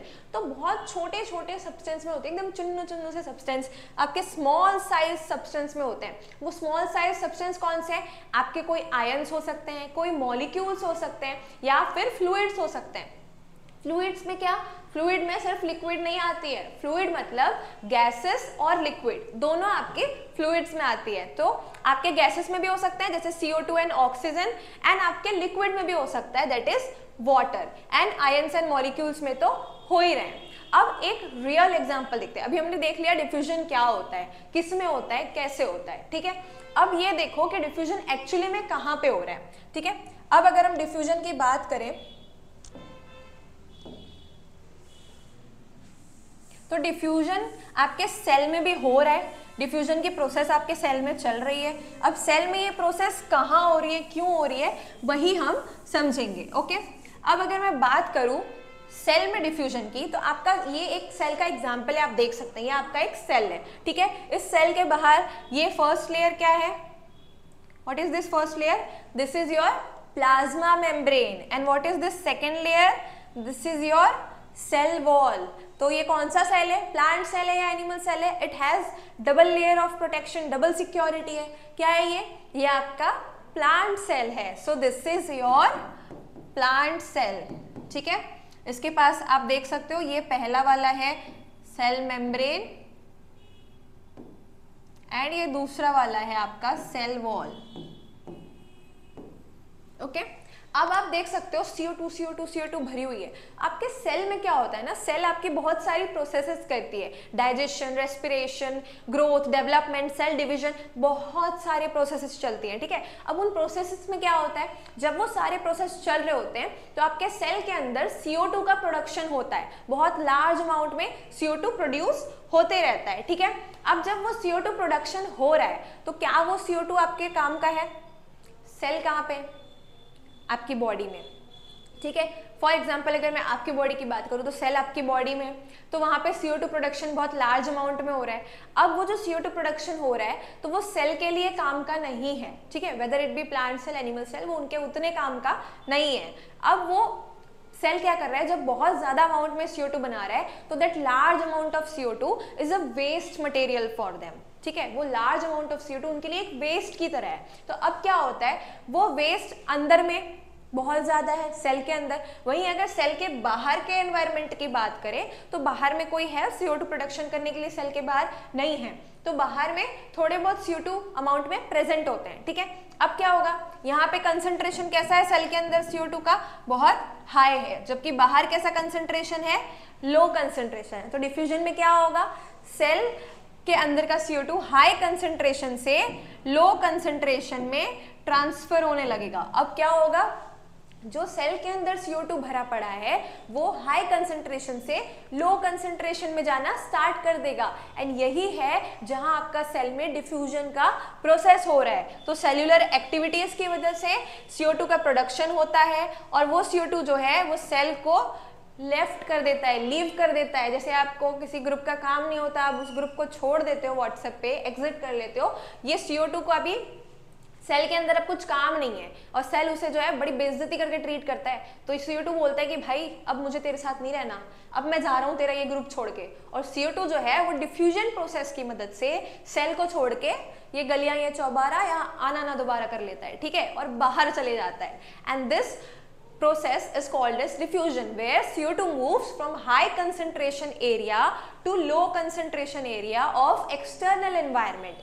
Did you get it? Diffusion समझ आया? कोई भी डाउट डिफ्यूजन में, कहाँ हो रहा है, क्यों हो रहा है, क्या हो रहा है? ऐसे ही आपके सारे टॉपिक्स क्लियर होने वाले हैं, बस आप बने रहे हमारे एजुकेशनल हाइक्स चैनल के साथ, ठीक है। Now moving on to our next process and that is osmosis. अब हमने पढ़ा कि मूवमेंट जो है प्लाज्मा मेम्ब्रेन के अक्रॉस हो रहा है। अब ये सब क्या चल रहा था मैम, डिफ्यूजन क्या था, भूल गए? प्लाज्मा मेम्ब्रेन के आर पार कैसे जा रहा है, सेल के आर पार चीजें कैसे जा रही है, bye crossing the plasma membrane, that was the process of diffusion. Diffusion की मदद से सेल के आर पार जा रही है, डिफ्यूजन की मदद से प्लाज्मा मेम्ब्रेन जो है वो चूज कर रहा है कि किसे सेल के बाहर भेजना है और किसे सेल के अंदर आने देना है। अब यही एंट्री और एग्जिट के प्रोसेस के लिए एक और प्रोसेस आता है जिसे बोलते हैं ऑस्मोसिस। ऑस्मोसिस क्या है, डिफ्यूजन का ही एक पार्ट है, एक टाइप है, ठीक है। अब ऑस्मोसिस में भी क्या हो रहा है, यहाँ भी हाई कंसंट्रेशन से लो कंसंट्रेशन में मूवमेंट हो रही है, बट यहाँ पे एक डिफरेंस है। डिफरेंस इज डिफ्यूजन में आपका हमने पढ़ा किन मटेरियल्स का मूवमेंट हो रहा था, डिफ्यूजन में आपका मूवमेंट हो रहा था फ्लूइड्स का, एंड फ्लूइड्स में आपके आ रहे थे गैसेस प्लस लिक्विड्स, ठीक है। इसके अलावा आयंस का हो रहा था, इसके अलावा मॉलिक्यूल्स का हो रहा था, राइट। लेकिन यहाँ जब ऑस्मोसिस में हम बात करते हैं तो किन मटेरियल्स का मूवमेंट होता है, सिर्फ और सिर्फ वाटर। यही एक डिफरेंस है ऑस्मोसिस और डिफ्यूजन में, ठीक है। आपके डिफ्यूजन में fluids, ions, molecules, gases, liquids, इन सब तरह के मटेरियल्स का मूवमेंट होता है, जबकि ऑस्मोसिस प्रोसेस में हम सिर्फ और सिर्फ वाटर मूवमेंट की बात करते हैं। Do you get it? तो यहाँ भी क्या हो रहा है, वाटर का मूवमेंट हो रहा है हाई कंसंट्रेशन से लो कंसंट्रेशन वाले एरिया में। अब ये जो ऑस्मोसिस है वो दो टाइप्स के होते हैं, एंडो ऑस्मोसिस एंड एक्सोऑस्मोसिस। अब नाम से ही समझ आ रहा है, एंडो, एंडो मतलब इनसाइड, यानी कि जब आपका मटेरियल सेल के अंदर आ रहा है तो उसे आप बोलते हो एंडोऑस्मोसिस, ठीक है। अब एक्सोस, एक्स को क्या करते हो आप, आपके जो एक्स होते हैं उन्हें क्या करते हो, अपनी लाइफ से एग्जिट करवा देते हो। तो बस एक्सोऑस्मोसिस में आपका जो मटेरियल है वो सेल से एग्जिट कर रहा है। अब क्योंकि एग्जिट कर रहा है आपके एक्स की तरह, तो इसे भी आप बोलते हो एक्सोऑस्मोसिस, ठीक है। तो एंडोऑस्मोसिस में क्या हो रहा है, आपका movement of water into the cell, cell के अंदर आपका वाटर आएगा। तो जब सेल के अंदर एंट्री की बात कर रहे हैं तो उसे एंडोऑस्मोसिस बोलेंगे। एंड जब सेल के बाहर into the surrounding, movement of water into the surrounding, यानी सेल से बाहर सराउंडिंग की तरफ जा रहा है, सेल को छोड़ रहा है, एग्जिट कर रहा है, तो उस एग्जिट के प्रोसेस को आप बोलते हो एक्सोऑस्मोसिस, ठीक है। अब ये जो एंट्री और एग्जिट का प्रोसेस है, एंडोऑस्मोसिस, एक्सोऑस्मोसिस, क्या इसमें एनर्जी लग रही है? क्या आपको खींचना पड़ा कि आज मैं वाटर को बाहर फेंक दूंगा या आज मैं वाटर को अंदर ले आऊंगा, एनर्जी लगानी पड़ रही? ना, it's naturally, it's occurring naturally, it's a natural process, ठीक है। तो इसमें आपकी एनर्जी की रिक्वायरमेंट नहीं होती है, no energy is required, it's a spontaneous process, randomly हो रहा है विदाउट प्रोवाइडिंग एनी एनर्जी, ठीक है। अब ये जो प्रोसेस है वो इक्विलिब्रियम के स्टेट तक रह सकता है। इक्विलिब्रियम क्या होता है ये आप डिटेल में पढ़ोगे 11th केमिस्ट्री में, बट फिलहाल आप इतना समझ लो, इक्विलिब्रियम इक्वल, ठीक है। इक्वल मतलब एक इक्वल लेवल का स्टेट। अब क्या इक्वल हो रहा है वो भी आगे समझेंगे, ठीक है। अब ऑस्मोसिस को और फर्दर पढ़ने से पहले आपको एक रिएक्शन और एक इक्वेशन या जो भी बोलो, एक फॉर्मूला बोल लो, वो आपको समझ के रट लेना है। And what is that formula? Solution is equals to solvent plus solute. अब ये क्या है मैम, क्या बोल दिया, solvent solute, let me explain, ठीक है। सॉल्यूशन क्या होता है, मान लो एक ग्लास लिया आपने, ठीक है, अच्छा कांच का लेना है, स्टाइलिश एकदम डिजाइनर सा, ठीक है। एक ग्लास लिया कांच का, स्टील में भी हो जाएगा, डोंट वरी, ठीक है। ग्लास में अब क्या होगा, इसमें आपने मान लो पानी भर दिया, ठीक है, इस ग्लास में आपने पानी भर दिया। अब उसमें कुछ भी मिला लो, चीनी मिला लो, शुगर या सॉल्ट, नमक, आपको जो मन है, ठीक है। मेरा मन है अभी शक्कर पानी पीने का, तो अब इसमें हम शुगर मिला लेंगे। ये आपके शुगर के मॉलिक्यूल्स हैं। अब इसे शेक करो, स्पून से मिक्स करो, पूरा जब घुल जाए तो इसे आप क्या बोलोगे, सॉल्यूशन बोलोगे। It is a solution, right. तो ये एक तरह का सॉल्यूशन बन गया। सॉल्यूशन मतलब प्रॉब्लम का सॉल्यूशन नहीं, एक मिक्सचर, ठीक है, उस मिक्सचर सॉल्यूशन की बात कर रहे हैं हम, ठीक है। ये सॉल्यूशन बन गया। तो जब भी कोई मिक्सचर होता है उसे हम बोलते हैं सॉल्यूशन। अब वो सॉल्यूशन जो है वो दो तरह की चीजों से बनता है, सॉल्यूट एंड सॉल्वेंट। अब सॉल्वेंट क्या होता है, तो जो भी फ्लूइड कंटेंट आप ऐड कर रहे हो, चाहे वो लिक्विड या गैस, ठीक है, जो भी फ्लूइड कंटेंट ऐड कर रहे हो लिक्विड या गैस के फॉर्म में, वो होता है आपका सॉल्वेंट। उस सॉल्वेंट में जो भी दूसरा सॉलिड या लिक्विड पार्टिकल आप मिला रहे हो वो होता है आपका सॉल्यूट। अब अगर मैं इस सॉल्यूशन की बात करूं तो इसमें सॉल्वेंट क्या था, सॉल्वेंट था हमारा वाटर, एंड इसमें सॉल्यूट क्या था, सॉल्यूट था हमारा शुगर। अब समझ आया सॉल्यूशन क्या होता है? Solution is mixing of solvent that is water and solute that is sugar। तो आई होप आपको अब इसमें डाउट नहीं होगा। तो अब ये जो आपका ऑस्मोसिस है ना, ये 3 तरीकों से होता है, ठीक है। ये तो 2 टाइप थे या उसके 2 कैटेगरी थे कि जब एंट्री हो रही है सेल के अंदर वाटर की उसे एंडोस्मोसिस बोलेंगे, जब एग्जिट हो रही है सेल के बाहर तो उसे एक्सोस्मोसिस बोलेंगे। लेकिन अब ये जो आपके सेल के अंदर ऑस्मोसिस हो रहा है वो 3 तरीके से हो सकती है, that is hypertonic, hypotonic and isotonic. अब ये क्या कंडीशन होती है समझते हैं। हाइपरटोनिक में क्या होता है, आपका सॉल्यूट पार्टिकल आपके सॉल्वेंट से ज्यादा होता है। सॉल्यूट मतलब आपका जो सॉलिड पार्टिकल होगा वो आपके सॉल्वेंट से ज्यादा होगा। मान लो आपने पानी में चीनी डाला, तो चीनी ज्यादा डालोगे, पानी कम रहेगी उसमें, ठीक है। उसको घोल घोल के आप एकदम गाढ़ा सा सॉल्यूशन बना दोगे, ठीक है, लेकिन उसमें आपका सॉल्यूट दैट इज शुगर का कंटेंट ज्यादा रहेगा। अब शुगर और वाटर का एग्जांपल दे रही हूँ, दैट डजंट मीन कि सॉल्यूशन सिर्फ शुगर और वाटर से ही बनता है। बहुत तरह के सॉल्यूट हो सकते हैं, बहुत तरह के सॉल्वेंट हो सकते हैं, अलग अलग तरह के सॉल्यूशंस बन सकते हैं। सो हाइपरटोनिक में क्या होता है, सॉल्यूट ज्यादा होता है, सॉल्वेंट कम होता है। अब आइसोटोनिक में जो हमने इक्विलिब्रियम की बात की थी यहाँ पे, राइट, हमने इक्विलिब्रियम की बात की, यही वो इक्वल स्टेट है। तो आपका ऑस्मोसिस इक्वल स्टेट तक कंटिन्यू होता है, ठीक है। इक्वल स्टेट में क्या होगा, आपका सॉल्यूट और सॉल्वेंट बराबर रहेगा। मान लो आपने 100 ग्राम चीनी लिया तो आप 100 ml पानी लोगे या 100 ग्राम ही पानी लोगे, ठीक है। अब हाइपोटोनिक में क्या होता है, आपका सॉल्यूट कम होता है और सॉल्वेंट ज्यादा होता है। मतलब इसमें आप मान लो पानी ज्यादा ले रहे हो और चीनी बहुत थोड़ी सी डाल रहे हो। अब ये क्या है मैम, क्या हो रहा है इस सबसे, लेट मी एक्सप्लेन। इन सबसे हो ये रहा है कि मान लो आप किशमिश दिख रही है, आप एक किशमिश ले रहे हो, ठीक है, और आपने 3 सॉल्यूशन प्रिपेयर किए, हाइपरटोनिक, आइसोटोनिक एंड हाइपोटोनिक। एक सॉल्यूशन में आपने क्या किया, पानी कम डाला और चीनी ज्यादा डाली है, उसे घोल लो, दैट इज हाइपरटोनिक, सॉल्यूट ज्यादा है। दूसरे में आपने क्या किया, पानी ज्यादा डाली है, चीनी कम डाला है और उसे घोल लो, ठीक है, हाइपोटोनिक, सॉल्वेंट ज्यादा है, वाटर ज्यादा है, सॉल्यूट कम है, पानी चीनी कम है। तीसरा आपने आइसोटोनिक बनाया, उसमें पानी और चीनी की बराबर मात्रा डाली है और उसे घोल लिया है, ठीक है। अब क्या होगा, तीनों में एक एक दो दो किशमिश डाल दो, तीनों सॉल्यूशन में एक एक दो दो किशमिश डाल दो। ये आपने 3 सॉल्यूशन बनाए एंड तीनों में 2-2 किशमिश आप डाल दीजिए, ठीक है। अब देखिए क्या होगा, यहाँ पे किशमिश के अंदर भी पानी होता है, ये पता है ना आप लोगों को, श्योर, ठीक है, किशमिश के अंदर पानी होता है, ये सबको पता है। अब क्या होगा, यहाँ पे सॉल्यूट ज्यादा था, सॉल्यूट मतलब चीनी ज्यादा थी, सॉल्वेंट कम था, पानी।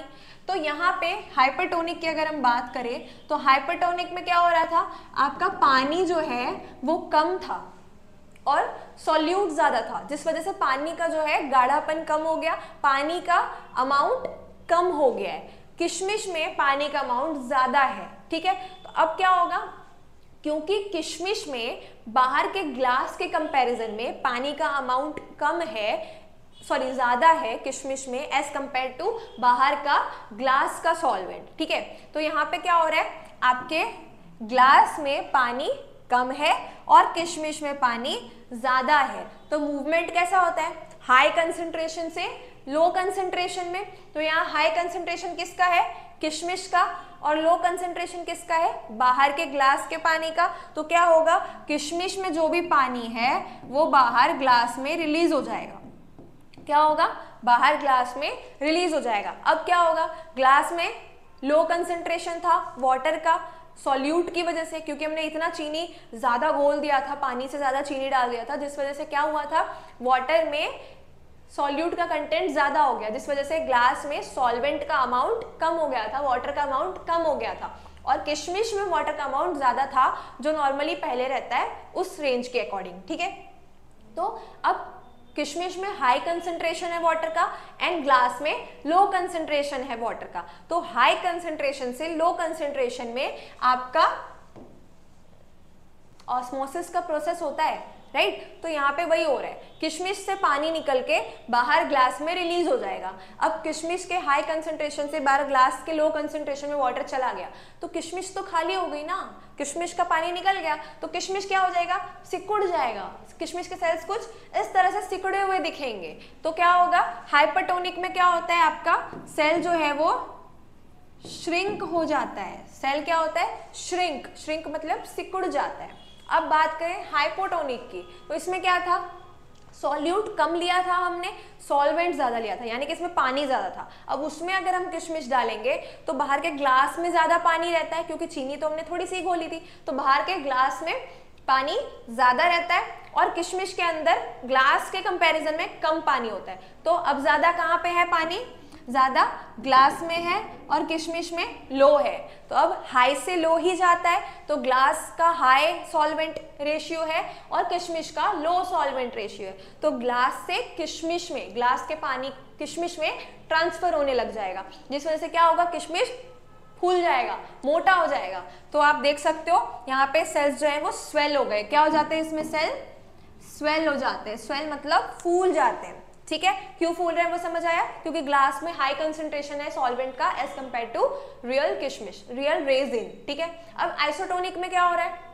आपने सॉल्यूट और सॉल्वेंट इक्वल अमाउंट में ली थी, राइट, तो इक्वल रेंज है। अब उसमें अगर आप किशमिश डालते हो तो जितना सॉल्वेंट का रेंज आपके ग्लास में है उतना ही रेंज आपके किशमिश में भी होता है, आपके रेजिन में भी होता है, ठीक है।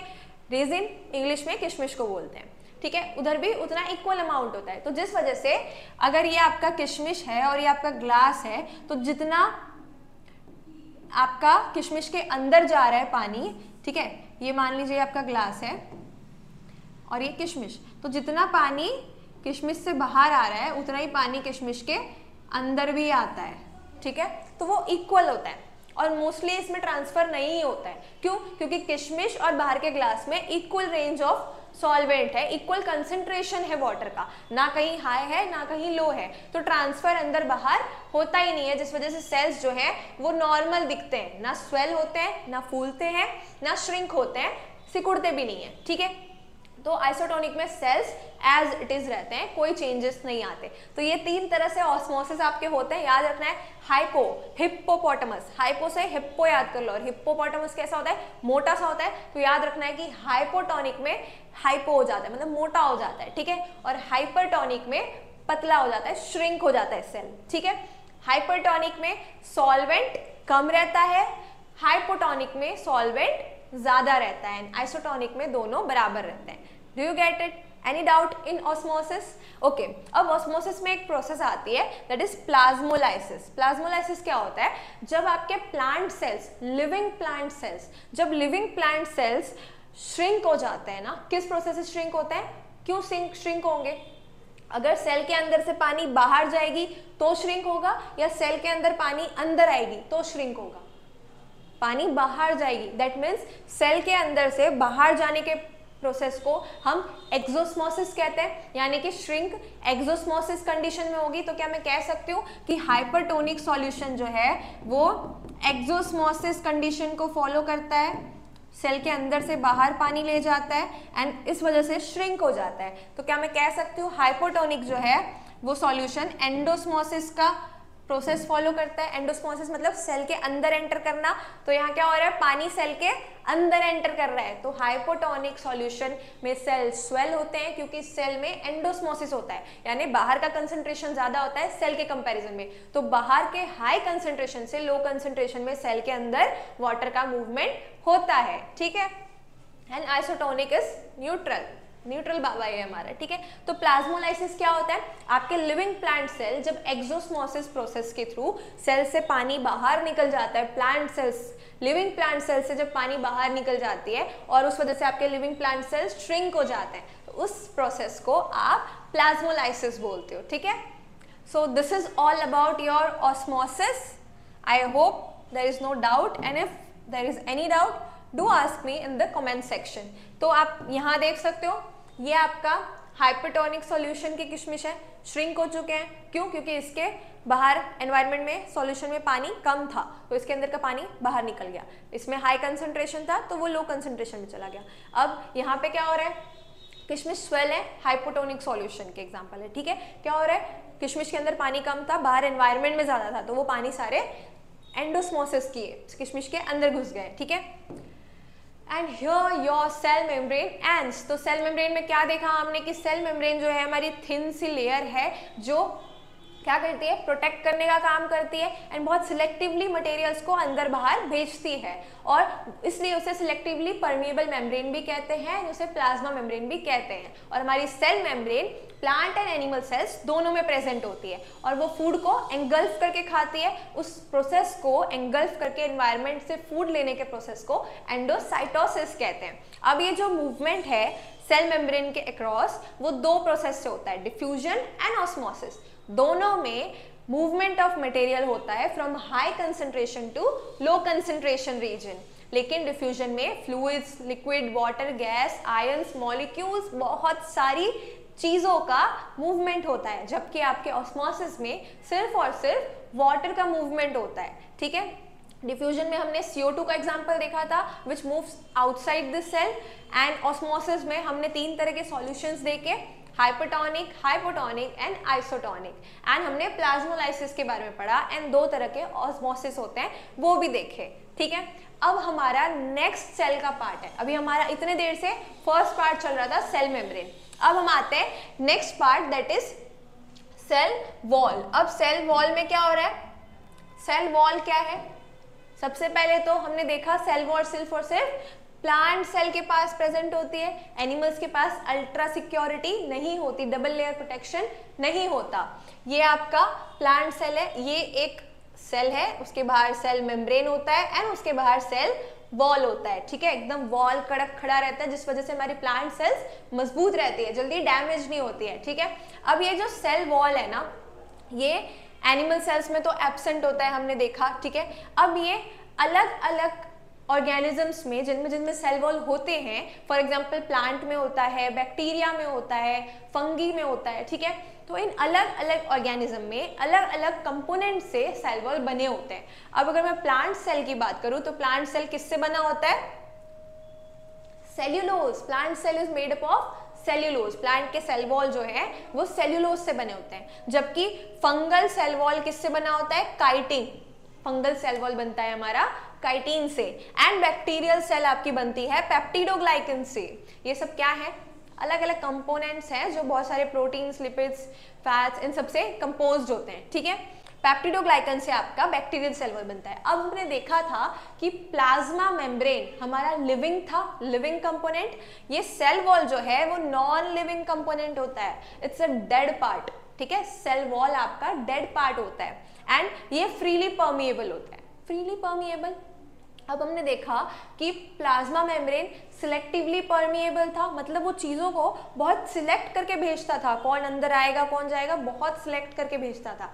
ये जो है ये फ्रीली परमिएबल है। ठीक है, ये आपकी सोसाइटी के वॉचमैन अंकल है, कोई भी गाड़ी लेके अंदर आ रहा है, कोई भी गाड़ी लेके बाहर जा रहा है, फ्री है ये। ठीक है, किसी को सिलेक्ट करके नहीं भेज रहे, तो ये फ्रीली परमिएबल होता है, मतलब कोई भी सेल वॉल के अंदर बाहर आना जाना कर सकता है, ये कोई रोक टोक नहीं लगाता। अब ये सेल वॉल क्या क्या फंक्शन करता है, उसके फंक्शंस को देखते हैं। ठीक है, तो it provides defined shape, strength and rigidity.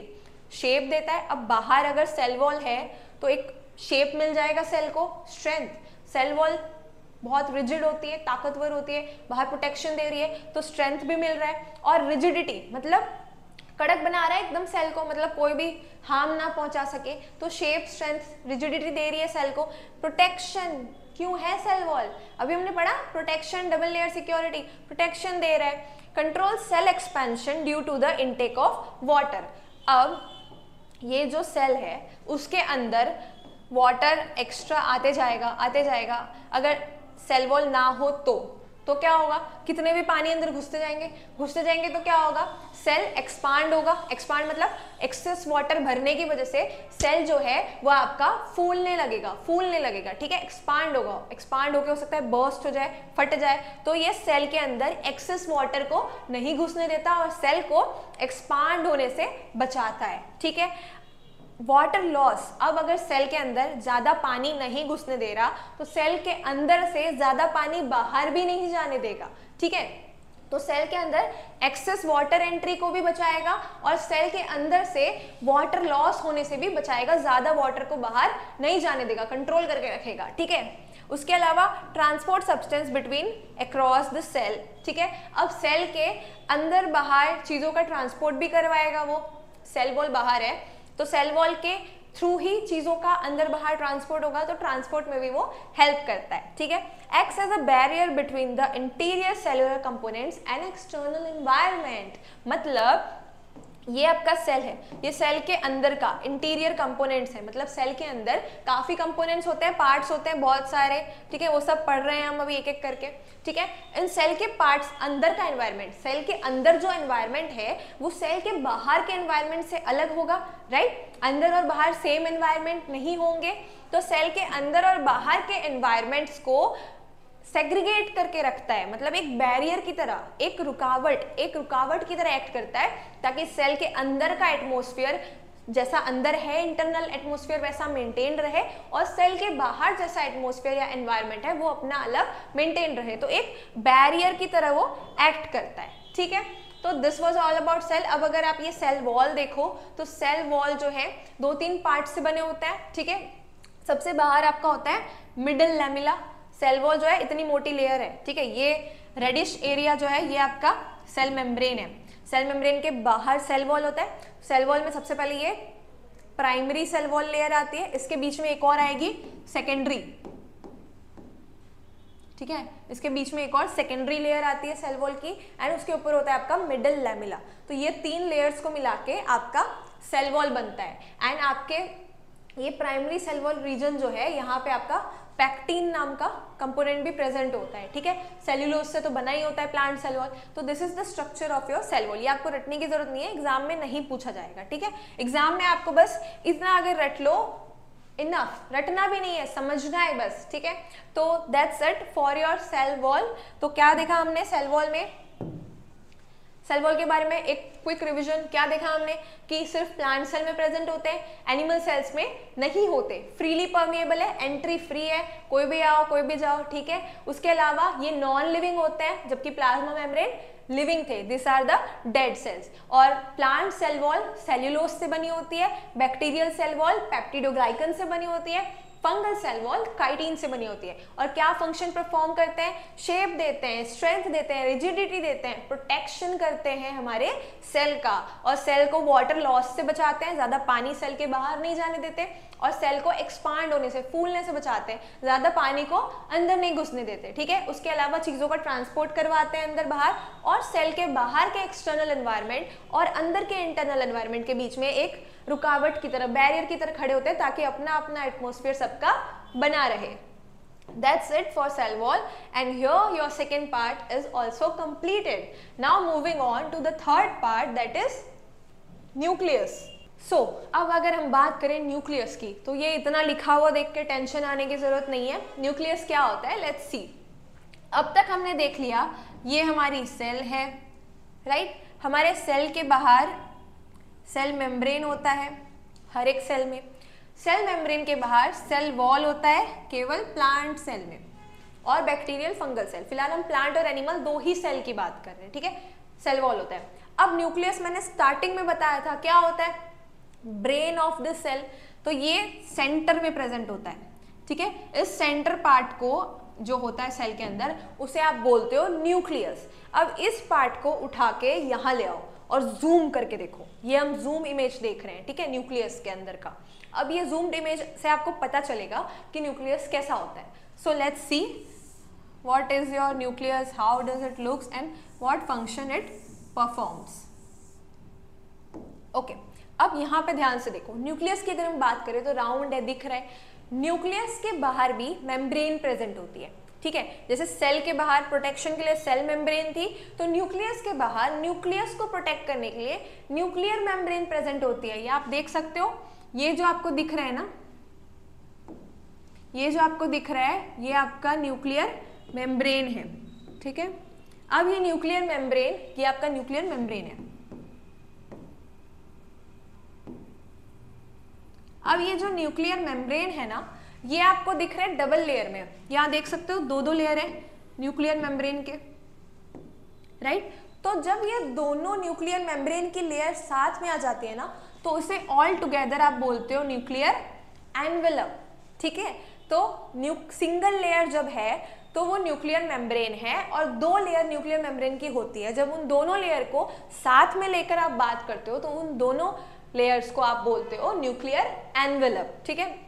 तो क्या करती है ये, न्यूक्लियर एनवेलप क्या काम कर रही है, जैसे आपके सेल को प्रोटेक्ट करने के लिए सेल मेम्ब्रेन बनी हुई थी बाहर बाउंड्री, आपके न्यूक्लियस को प्रोटेक्ट करने के लिए nuclear membrane, that is 2 layers nuclear membrane की, दैट इज न्यूक्लियर एनवेलप की बाउंड्री प्रेजेंट होती है। अब आप यहाँ पे देख सकते हो कि यहाँ छोटे छोटे गैप्स हैं, छोटे छोटे होल्स दिख रहे हैं आपको, राइट? ये होल्स क्या है, इन्हें आप बोलते हो nuclear pore. What is they call, nuclear pore. अब ये पोर मतलब छोटे गैप्स, होल्स, ये क्या करते होंगे, पोर्स क्यों दिए हैं, कॉमन सेंस अप्लाई करो, पोर से क्या होगा, एंट्री एग्जिट इजी हो जाएगी। दैट मीन्स पोर्स होते हैं आपके मूवमेंट के लिए, movement of materials inside and outside the nucleus, ठीक है। अब यहाँ पे आप देख सकते हो ये बीच का एरिया क्या कहलाता है, nucleoplasm. What is this called, nucleoplasm. अब ये न्यूक्लियोप्लाज्म क्या आ गया मैम, तो ये आपका सेल है, ठीक है, ये आपका न्यूक्लियस है। तो ये जो एरिया है ना बाहर का, ये सेल के अंदर न्यूक्लियस के बाहर का एरिया, इसे आप बोलते हो साइटोप्लाज्म। इसके बारे में आगे पढ़ेंगे, ठीक है। अभी इतना समझ लो, इस एरिया को आप बोलते हो, इस पूरे शेडेड एरिया को आप बोलते हो साइटोप्लाज्म। तो अगर सेल के अंदर जो शेडेड एरिया है ये पूरा, इसे आप बोल रहे हो साइटोप्लाज्म, तो न्यूक्लियस के अंदर ये जो पूरा शेडेड एरिया है इसे आप बोलते हो न्यूक्लियोप्लाज्म, ठीक है। इस एरिया को आप बोलते हो न्यूक्लियोप्लाज्म। न्यूक्लियोप्लाज्म क्या है, तो कुछ नहीं है, न्यूक्लियोप्लाज्म आपका फ्लूइड लाइक स्ट्रक्चर है, गीला लिक्विड लाइक स्ट्रक्चर। जेली देखी है आपने, जेली कैसी होती है, गिगल गिगल करती है, लाइक पूरी वो जेली लाइक स्ट्रक्चर होता है आपका न्यूक्लियोप्लाज्म, एज वेल एज आपका साइटोप्लाज्म भी फ्लूइड जेली लाइक स्ट्रक्चर होता है, ठीक है। अब जैसे सेल के बीच में न्यूक्लियस प्रेजेंट था, वैसे न्यूक्लियस के बीच में न्यूक्लियोलस प्रेजेंट होता है, ठीक है। न्यूक्लियस के बीच में न्यूक्लियोलस प्रेजेंट होता है। अब आप देख सकते हो ये न्यूक्लियोप्लाज्म में आपको बहुत सारे ये स्ट्रक्चर दिख रहे हैं, ये कुछ डार्क पर्पल कलर के स्ट्रक्चर्स दिख रहे हैं आपको, कुछ ऐसे ऐसे धागों की तरह। आप जब बहुत सारा धागा खींचते जाओ, खोलते जाओ और फिर जब उसे खोल के ऐसे ऐसे मोड़ के नीचे फेंक दो तो कैसा धागों का ऐसा गुच्छा कचरे की तरह घुमा घुमा दिखता है आपको, ये कुछ वैसा ही दिख रहा है। तो ये जो thread like structure, thread like structure आपको दिख रहा है, ये बोलते हैं इसे क्रोमैटिन। क्रोमैटिन क्या होता है, तो क्रोमैटिन जो है वो आपका जेनेटिक मटेरियल बनाने में हेल्प करता है। कैसे, यहाँ समझते हैं। आपका क्रोमैटिन जो है वो स्प्रेडेड थ्रेड लाइक स्ट्रक्चर है, इस तरह से कुछ, ठीक है, थ्रेड्स हैं जो आपस में मिलके स्प्रेड हो गए, ये है आपका chromatin. This is called chromatin. अब जब सेल डिवीजन होती है तब ये क्रोमैटिन आपस में सेग्रीगेट यानी मिलके एक स्ट्रक्चर बना लेते हैं।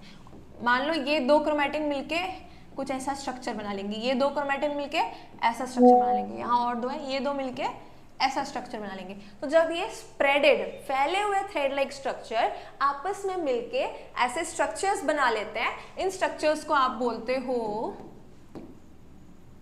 क्रोमोसोम, ठीक है। ये क्रोमैटिन्स जो हैं वो सेल डिवीजन के टाइम पे स्ट्रक्चर्स बना लेते हैं जिन्हें आप बोलते हो क्रोमोसोम। एंड ये क्रोमोसोम जो है इनके पास प्रेजेंट होता है आपका DNA. What is DNA, deoxyribonucleic acid. DNA जो कि आपका जेनेटिक मटेरियल होता है, राइट। तो इनके पास ऐसा नहीं कि सिर्फ इतनी सी जगह में होगा, हर एक एरिया में आपके डीएनए प्रेजेंट होते हैं। मतलब ये जो आपका बन रहा है इसके अंदर आपके डीएनए के सेगमेंट्स प्रेजेंट होते हैं, ठीक है। अब ये डीएनए के अंदर क्या होता है, डीएनए के अंदर होती है जीन। और जीन क्या है, जीन वही मटेरियल है जो एक जनरेशन से दूसरे जनरेशन में ट्रांसफर होती है, एंड जिस वजह से आने वाले फर्दर जनरेशन जो है वो प्रीवियस जनरेशन की तरह थोड़े बहुत दिखते हैं। आप अगर अपने मम्मी पापा की तरह दिखते हो, किसी की तरह थोड़ी भी लगते हो, वो किस वजह से, जीन की वजह से, क्योंकि आपके मम्मी और पापा का जीन जो है वो आपकी बॉडी में ट्रांसफर हुआ है, एंड जीन की वजह से आपका थोड़ा बहुत शक्ल या फेस स्ट्रक्चर या कुछ तो आपके पेरेंट्स से सिमिलर होता है। So gene are the genetic material which gets transfer from one generation to another, ठीक है।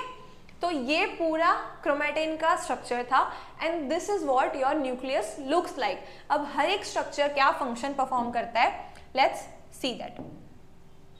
ओके, अब अगर बात करें न्यूक्लियस की, तो it is a cellular component.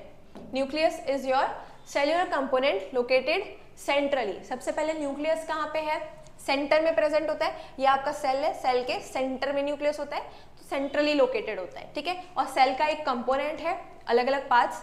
Largest structure of cell, cell के हमने 5 स्ट्रक्चर दैट इज 5 पार्ट्स पढ़े, cell membrane, cell wall, nucleus, इसके बाद हम पढ़ेंगे साइटोप्लाज्म एंड सेल ऑर्गेनेल्स, ठीक है। तो सेल ऑर्गेनेल्स को हम साइड अगर रख दे तो बाकी के जो 4-5 स्ट्रक्चर हम पढ़ रहे हैं उनमें सबसे बड़ा कौन होता है, न्यूक्लियस। अब इसके अंदर कितने कंपोनेंट्स होते हैं, 2 कंपोनेंट्स होते हैं। पहला होता है न्यूक्लियर एनवेलप एंड दूसरा होता है न्यूक्लियोप्लाज्म। न्यूक्लियर एनवेलप मतलब ये बाहर की बाउंड्री, ये एक कंपोनेंट हो गया, और न्यूक्लियोप्लाज्म मतलब ये अंदर का, ठीक है, ये हो गया आपका दूसरा कंपोनेंट। तो 2 कंपोनेंट होते हैं, एक न्यूक्लियर एनवेलप एंड दूसरा न्यूक्लियोप्लाज्म। अब पहले न्यूक्लियर एनवेलप के बारे में पढ़ते हैं। तो न्यूक्लियर एनवेलप यानी इस बाउंड्री की अगर हम बात करें, ठीक है, let's study about the boundary. Okay, so हम अगर बाउंड्री की बात करें तो बाउंड्री में हमें क्या देखने मिल रहा है, we can see composed of 2 nuclear membrane. हमने अभी पढ़ा कि न्यूक्लियर एनवेलप जो है वो 2 न्यूक्लियर मेम्ब्रेन से मिलके बना होता है, ठीक है। कवर्स न्यूक्लियस, और क्या करता है, इस पूरे न्यूक्लियस को कवर करने का काम कर रहा है, ठीक है। उसके अलावा सेपरेट्स न्यूक्लियस एंड साइटोप्लाज्म। अब ये आपका न्यूक्लियस है, ठीक है, ये आपका न्यूक्लियर एनवेलप बना हुआ है उस पर, और ये आपका सेल है। तो क्या कर रहा है, ये आपका न्यूक्लियर एनवेलप है जो मैंने बनाया हुआ है अभी शेड करके, ठीक है। ये न्यूक्लियर एनवेलप क्या कर रहा है, आपके इस न्यूक्लियस को आपके इस साइटोप्लाज्म से सेपरेट कर रहा है, बीच में एक बाउंड्री की तरह खड़ा है, राइट। तो क्या करता है, आपके न्यूक्लियस और साइटोप्लाज्म को सेपरेट करता है कौन, न्यूक्लियर एनवेलप। उसके अलावा इसमें पोर्स प्रेजेंट होते हैं, हमने देखा ये छोटे छोटे पोर्स प्रेजेंट है, गैप्स, होल्स प्रेजेंट है। ये पोर्स क्या बोलते हैं, इसे न्यूक्लियर पोर बोलते हैं। ये क्या काम करते हैं, permits transfer of material between nucleoplasm and cytoplasm. अब देख सकते हैं आप, ये आपका न्यूक्लियस, ये न्यूक्लियर एनवेलप, आप देख सकते हो मैंने इसमें पोर्स बनाया, बीच में गैप्स, ये आपका सेल, ठीक है। अब ये पोर्स क्या करेंगे, ये साइटोप्लाज्म है एंड ये आपका न्यूक्लियोप्लाज्म है, ठीक है। तो ये न्यूक्लियोप्लाज्म से साइटोप्लाज्म में एंट्री एग्जिट करेंगे मटेरियल्स का पोर्स की मदद से, ठीक है। तो ये न्यूक्लियर पोर क्या करते हैं, ट्रांसफर करते हैं मटेरियल का न्यूक्लियोप्लाज्म से साइटोप्लाज्म में, राइट। न्यूक्लियोप्लाज्म के अंदर से साइटोप्लाज्म और साइटोप्लाज्म से न्यूक्लियोप्लाज्म में मटेरियल्स का ट्रांसफर करते हैं। That is the function of your nuclear envelope. Then हम अगर बात करें न्यूक्लियोप्लाज्म की, अब हम इसके अंदर के स्ट्रक्चर की बात कर रहे हैं, ठीक है। न्यूक्लियोप्लाज्म, तो क्या दिख रहा है आपको, nucleoplasm liquid ground substance covered by nuclear envelope.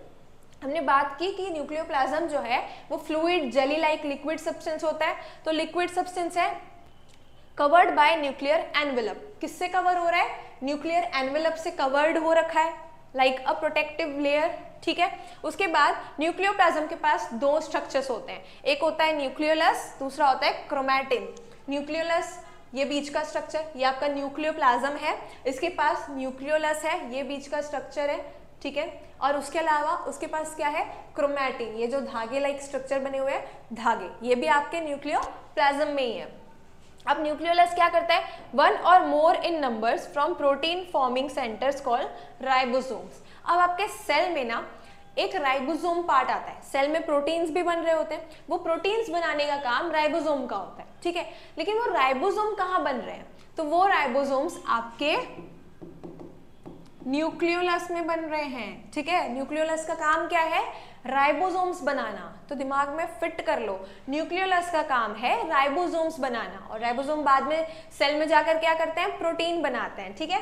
तो राइबोसोम्स फॉर्मेशन न्यूक्लियोलस में होता है। उसके अलावा अगर हम बात करें क्रोमैटिन, तो क्रोमैटिन क्या है आपका, एंटेंगल्ड मास है, राइट। एंटेंगल्ड मास यानी थ्रेड लाइक स्ट्रक्चर जो एंटेंगल्ड मतलब आपस में मिक्स्ड हो, गुच्छा बनाओ, सुलझा हुआ ना हो, ठीक है, मिक्स हो गुच्छा सा, ठीक है। तो एंटेंगल्ड थ्रेड लाइक स्ट्रक्चर है जो कि क्या करता है, सेल डिवीजन के time chromatin material gets organized into chromosomes. हम ऑलरेडी ये पूरा समझ चुके हैं राइट, कि थ्रेड लाइक स्ट्रक्चर है, थ्रेड का गुच्छा है, जो कि जब सेल डिवीजन होती है तो क्रोमैटिन जो है, थ्रेड होते हैं सेपरेटेड से गुच्छे में, वो एक प्रॉपर स्ट्रक्चर बना लेते हैं इस तरह का, राइट, इस तरह के स्ट्रक्चर बना लेते हैं सेल डिवीजन के टाइम, एंड उन स्ट्रक्चर को हम बोलते हैं क्रोमोसोम। अब क्रोमोसोम्स क्या है, तो organized thread like structure visible during cell division. आपके क्रोमैटिन एंटेंगल्ड थ्रेड थे, तो क्रोमोसोम ऑर्गेनाइज्ड थ्रेड है, मतलब एकदम ऑर्गेनाइज्ड शेप में। क्रोमैटिन आपके शेप में नहीं था, ऐसे ही पड़ा हुआ था जस्ट इधर उधर फेंका के, जबकि क्रोमोसोम जो है वो एक शेप्ड स्ट्रक्चर है थ्रेड का, ठीक है।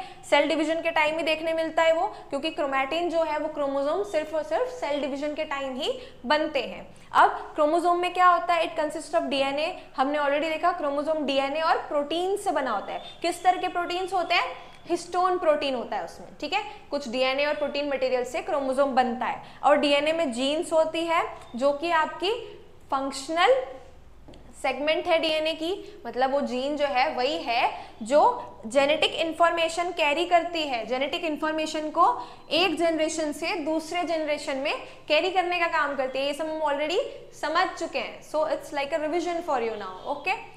So that's all for your nucleus. I hope you understand. एक बार quick revision देख लेते हैं हम nucleus का. So nucleus is located in the center of the cell. उसके अलावा it is the largest cell structure and it is composed of two parts, that is nuclear envelope outer part and nucleoplasm inner part. Nuclear envelope जो है वो दो nuclear membrane से मिलके बनता है, एंड उसमें पोर्स प्रेजेंट होते हैं जिन्हें हम न्यूक्लियर पोर बोलते हैं, एंड वो क्या करते हैं, मटेरियल्स के ट्रांसपोर्ट में हेल्प करते हैं। उसके अलावा न्यूक्लियोप्लाज्म जो है और न्यूक्लियर एनवेलप क्या करते हैं, आपके साइटोप्लाज्म और न्यूक्लियोप्लाज्म को सेपरेट करने का काम करते हैं।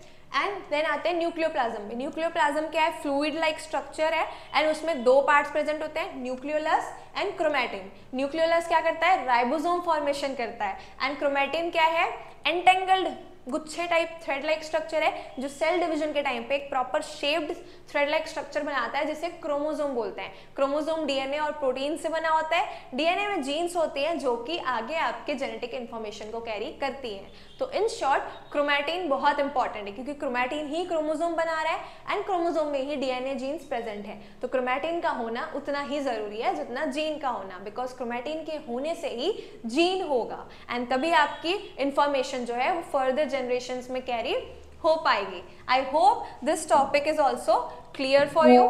Now moving on to our last topic of today's session, cytoplasm. What is cytoplasm? हम already समझ चुके हैं previous slide पे कि cytoplasm जो है वो आपका सेल के अंदर का स्ट्रक्चर होता है। This is your cell, this is your nucleus. ये जो बाहर का पूरा एरिया है ये आपका कहलाता है साइटोप्लाज्म। तो साइटोप्लाज्म जो है वो एक फ्लूइड कंटेंट है, ठीक है। फ्लूइड लाइक स्ट्रक्चर होता है, जेली लाइक सब्सटेंस, गिगल करता है, ठीक है। देन इनसाइड प्लाज्मा मेम्ब्रेन, अब ऑलरेडी हम पढ़ चुके हैं, ये फर्स्ट लेयर आपका क्या है, ये है प्लाज्मा मेम्ब्रेन। तो प्लाज्मा मेम्ब्रेन के अंदर आपका साइटोप्लाज्म प्रेजेंट होता है जो फ्लूइड से भरा हुआ होता है, ठीक है। उसके अलावा what is cytosol, aqueous ground substance of cytoplasm. अब ये साइटोप्लाज्म जिस सब्सटेंस से बन रहा है ना, फ्लूइड लाइक स्ट्रक्चर, उसे आप साइटोसोल बोलते हो, ठीक है। What was the ground substance of nucleus, आपने देखा था, अभी मैंने प्रीवियस स्लाइड में पढ़ाया। सो this is a homework for you, ठीक है। I want your answers in the comment section. What is the ground substance for the formation of nucleus or the nucleoplasm? ठीक है, that's your homework. Comment below in the comment section. Okay. Cytosol is the ground substance. Ground substance means the sense cytosol के वजह से ही cytoplasm बन रहा है। Cytosol ही वो liquid content, वो सब्सटेंस है जो फ्लूइडिटी प्रोवाइड कर रहा है साइटोप्लाज्म को, जिस वजह से साइटोप्लाज्म फॉर्म्ड हुआ है। और इस साइटोसोल में सेल ऑर्गेनेल्स प्रेजेंट होती है। हमने 5वां पार्ट पढ़ा सेल का, सेल ऑर्गेनेल्स, जो हम कल स्टार्ट करेंगे, ठीक है। तो ये जितनी भी सेल ऑर्गेनेल्स है ना, ये आपके प्रेजेंट कहाँ पे होती है, ये आपके साइटोप्लाज्म में इस तरह से प्रेजेंट होती है, बहुत सारे सेल ऑर्गेनेल्स साइटोसोल में।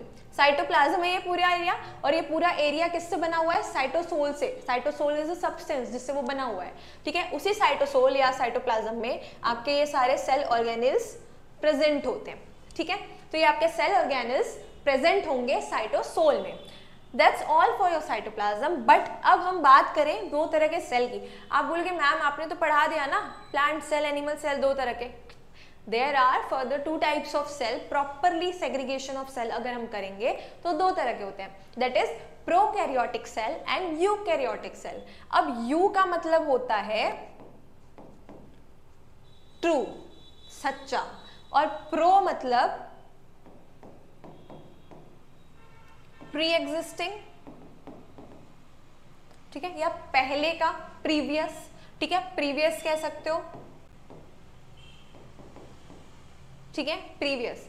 तो प्रो कैरियोट, कैरियोट मतलब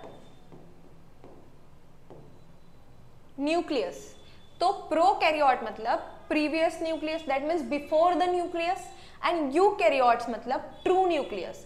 तो प्रोकैरियोटिक ऐसे सेल्स होते हैं जिनके पास न्यूक्लियस ही नहीं होता।